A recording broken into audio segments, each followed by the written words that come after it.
Good morning, my darlings, and welcome back to my channel. And for those of you who are new, my name is Tina, and this is a happily ever after blog. And welcome here. I hope you enjoyed today's video. Today's video is not going to be anything fancy, and I realize this is a very unusual place for me to record. I've never recorded in the kitchen before, I don't think, other than vlogging. But my husband is home from work, and he is doing work in the office, and the bedroom is right above the office. And my son is currently doing his schoolwork in the living room, and so this is where I ended up today. We may be doing a lot of recording from this area, because nobody really knows how long this quarantine or lockdown is going to happen. I am currently in Michigan, which means we are under a very, very strict stay-at-home directive. You're only supposed to leave your house for medical appointments, grocery shopping, going to the gas station. You're allowed to go to the bank. You're allowed to go to the post office.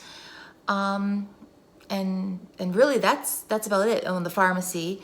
So you're really only allowed to leave your home to take care of life-saving necessities, and then you're supposed to come right back. So it's causing a lot of disruption, but you know what? Today's video is going to be all about how to beat the quarantine blues. Now, I'm a stay-at-home mom, and I'm used to being home. I am home a lot. So for me to be under quarantine, it's not that much different. But something happens in your state of mind when you choose to stay home all day versus when you're ordered to stay home all day. Something about that, you can't leave the house, you can't leave the house. It creates a feeling of stress. It creates that antsy feeling of, I gotta get out of here, I gotta go. And honestly, it causes anxiety. So we're gonna talk about some ways to stay on top of all of those emotions and feelings that I struggle with, and I'm sure a lot of you are struggling with right now. My first piece of advice is to create a daily schedule. Last week, we were actually home, and even though it wasn't a stay-at-home order, we were already homeschooling and just being told, social distancing and all that. And I did not create a schedule last week. My children are older, and I already have like a little routine in place around here, how I run my days. And so I thought, I don't need a schedule. I don't need to actually write it down. I was wrong. I do need a schedule, and this schedule is directions for both me and Casey, since he's the one homeschooling right now. And honestly, I live by routine, and children who are used to being in school live on a routine. And I truly believe to help create that feeling of calm, you really need to know what's next in your day. Routine really does help to create a very stable environment for both adults and children. So definitely, if you have not written down a schedule yet, definitely write one down and try your very best to stick to it. Now, I will say we do not follow the schedule on Saturday and Sunday, because we would never follow a schedule on Saturday and Sunday. And right now, making things feel the way they always feel is probably the most important thing I can advise you to do. Number 2 is to get dressed and get cleaned up every single day. If you stay in your pajamas on Saturday and Sunday, that's fine. Again, those are the days off. But Monday through Friday, there's just no denying the fact that if you get up, put on an outfit, put on your makeup, fix your hair, you are going to be more productive than if you just stay in your pajamas and your robe all day. Pajamas are comfortable. I'm a big lover of them. But honestly, I wake up 1 hour before I wake up my boys, because I like to have that hour of quiet time to myself before the hustle and bustle of the day begins. I like to have time to take my time and get cleaned up and not rush, and have a moment to look at my planner and see what's going on for the day. It's very important to me to keep that routine going. And it's also important to make sure that when the children get up, they get dressed, brush their teeth, and take care of their personal hygiene as well.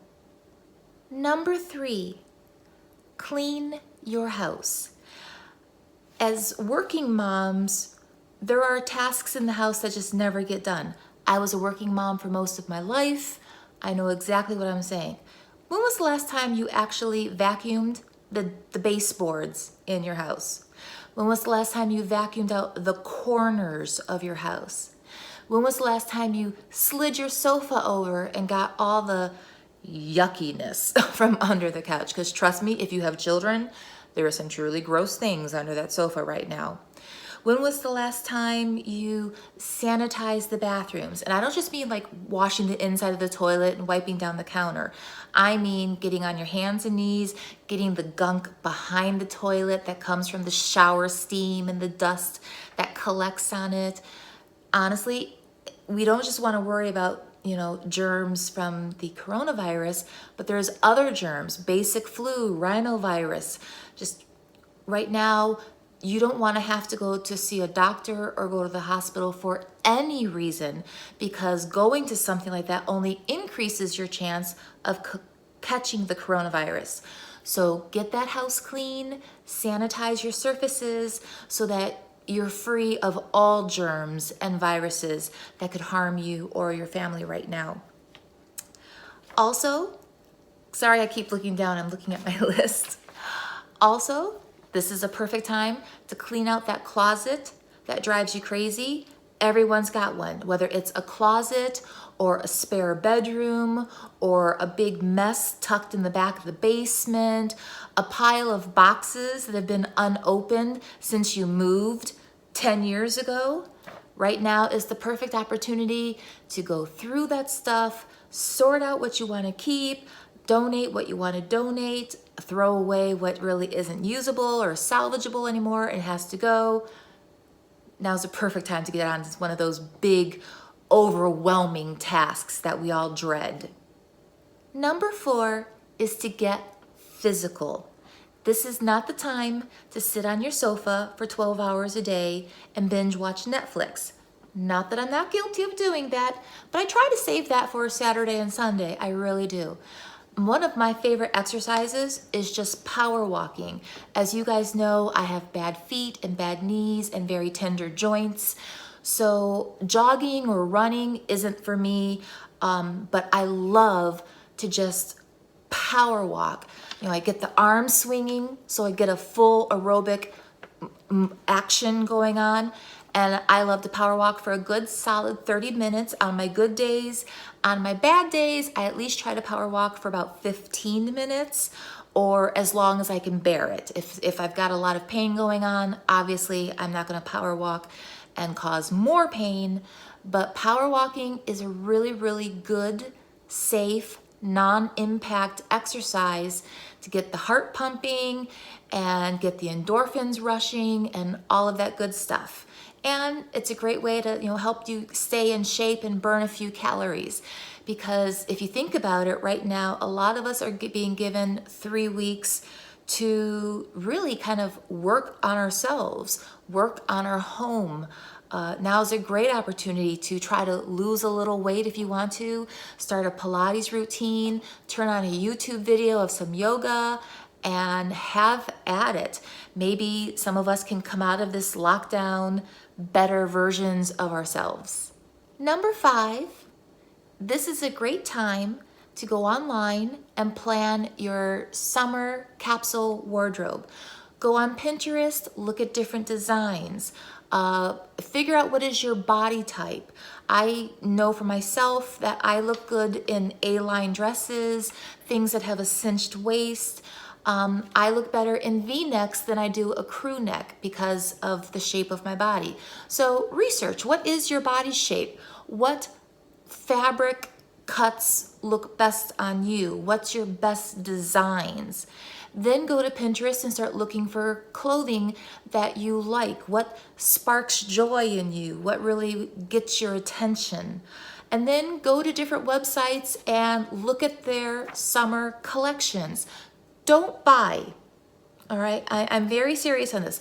I do know that in times of anxiety or depression or the blues, we will shop as a way to lift our spirits. Don't do that. Not unless you are 100% convinced, I think this will look great on me. But you don't want to throw $200-300 on your credit card because you're depressed right now, and then next month maybe the quarantine's all done, you can go out, but now you've put yourself in debt. Don't do that. All right, put things in the cart that you like, but then just leave them in the cart. Come back in 2 or 3 days and say, you know what, I put 5 things in this cart, but really only 2 of them I want. And then maybe buy those 2 items. So definitely work on your summer capsule wardrobe, but don't be hasty and just shop because you're looking for instant gratification or an instant source of comfort, because that will just cause problems in the long run. Number 6, now is definitely the time to take care of our mental health. With parents having to work their job from home, homeschool children that they've never had to teach before, you're trapped, that feeling of, you're just, I can't leave, I can't escape. Really, really, really do things to fix your mental health. I love to journal. This is my journal. It's just a little notebook. It's nothing fancy, but 10 minutes a day, I'll write in this to get any negative thoughts out, or maybe I want to record positive thoughts. Maybe something wonderful happened today. Maybe family played a game of Monopoly and you had a blast, so you write that in there. So journaling is a great way to get thoughts in here into here. Whether you wake up and journal first thing in the morning, or sometimes the best time to journal is right before bed, because how many times have you gone to bed but your brain just won't be quiet? It just keeps talking to you again and again and again. And usually when our brains are doing that, it's not telling us happy things. It's those stressful things that are preventing us from getting a good restful night's sleep. So if you journal just before bedtime, you can get all of those scary thoughts out of your head, put them in here, and then put this away. And you've put the scary thoughts away for the night. And now your mind is free to just go to sleep and get some rest. Another thing to help your mental health is gratitude. This is my 5-minute journal, and this is the one I like to do really in the morning. That one I do at bedtime, but this one in the morning I wake up, and this one, it's just 3 things that you're grateful for, and then 3 things you would like to accomplish today. And then at the end of the day, you can go back and write 3 things that were awesome during the day. So this is a really good tool for reminding you that you have wonderful things in your life. And it kind of acts as like a daily, what are you going to do today? What's important? What do you want to focus on? So it helps you to even set tasks for the day. So, you don't have to have this book to do that. You can write your gratitude in any journal. Any notebook will work to just write down 3 things you're grateful for every morning, and what are 3 things that you would like to get done today. And the last piece of advice for mental health that I'm going to give you is to, even though we're isolated in our homes, if you're suddenly with your spouse all day and your children all day and this is not normal for you, my advice would be to have a little alone time. Tell the children, go to your rooms or go play a video game. You go to your bedroom, read a book for a little while, or do your journaling, or do a face mask, do that pampering that usually you're too busy to do. But definitely carve out some alone time, because when everyone's under the same roof, 24 hours a day, 7 days a week, even the most loving of families are going to start to get on each other's nerves and just rub each other the wrong way. So definitely make sure that your children are getting a little alone time. Make sure your spouse is getting some alone time. Make sure you're getting some alone time. I do think that's actually very important in this time of forced closeness.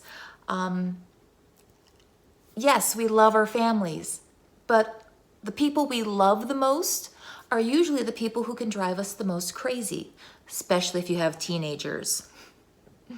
Number 7 is to read, read, read. How many of you right now have a pile of books or a dozen books on your Kindle and you've been planning to read them for over a year, but they're just sitting there?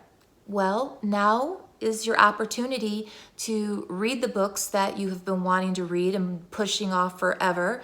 I'm currently reading this one, Ladies Like Us by Elena Kate Pettit, and I'm enjoying this one. I also, in this past year, have read a lot of other books, and you know what? I will even put links to the books I've read this past year in the description box below if you need some help. A lot of the books I've been reading have been books on simple living, green living, minimalism. So if any of those topics interest you, be sure to check out the book list down below. Number 8 is learn a new skill. There are a lot of people out there right now who are busy working at a job and suddenly you're home. And maybe you are used to living on takeout, every single day. Now is the perfect chance to start learning how to cook because you have no choice but to cook at home. And especially if you've been laid off from work right now, your pay is less and cooking at home is so much more cost effective than eating takeout day after day. But maybe you don't know how to cook. You can learn anything on YouTube. There's just a bazillion videos on YouTube right now teaching you how to cook. The Domestic Goddess is a really good one. Mind Over Munch is a really good YouTube channel. I have some cooking videos up, but there's many channels that can teach you how to make from the most basic of meals to French cooking if you want to learn. So you have the opportunity to do a little research on that. Maybe you want to learn, maybe you want to learn another language. I currently have the Duolingo app on my phone, and I have been practicing Italian. And if you're in Italy right now, my heart is going out to you. Your country has been hit so hard by this virus, and I really hope and pray that your people recover soon. But as I was saying, I have been learning Italian because it is mine and Bill's dream trip to go to Venice and then take the train to Rome and spend like 2 weeks in Italy. So I've been learning basic Italian so I can at least be a good tourist as opposed to one of those obnoxious Americans. I don't want to do that. So yes, I've been studying on Duolingo. The app is amazing. And I really recommend it if you haven't tried out a language app right now. Other skills that you might want to try out right now could be knitting, crochet, cross stitch. Maybe you want to learn to start sketching. There's a tutorial for everything this day and age on YouTube. And I realize a lot of the craft stores are closed right now, but thank goodness Amazon is still available. So maybe you want to buy a little cross stitch pattern, search Amazon, see what you can find, and it'll be at your house in a couple of days. And you can start working on those little outdated skills that are dying off. Number 9 is get outside, get some fresh air. I'm in Michigan. I admit it's still cold, it's damp. I call March in Michigan mud season because, oh my God, the ground is squishy and the boys and the dog, they just track mud all through the house and I'm forever washing this floor. But it is still important to go outside, go for a walk the dog, take your camera with you, start photographing the first tulips and daffodils that are pushing through the soil. Appreciate nature. Even if you live in Michigan mud season, there's still beauty to be found in the fresh air. I've already bought new pillows for the deck. I've bought a beautiful tablecloth, an outdoor tablecloth for the table out on the patio. I'm getting things ready to just, plant flowers once the weather's warm enough on the deck.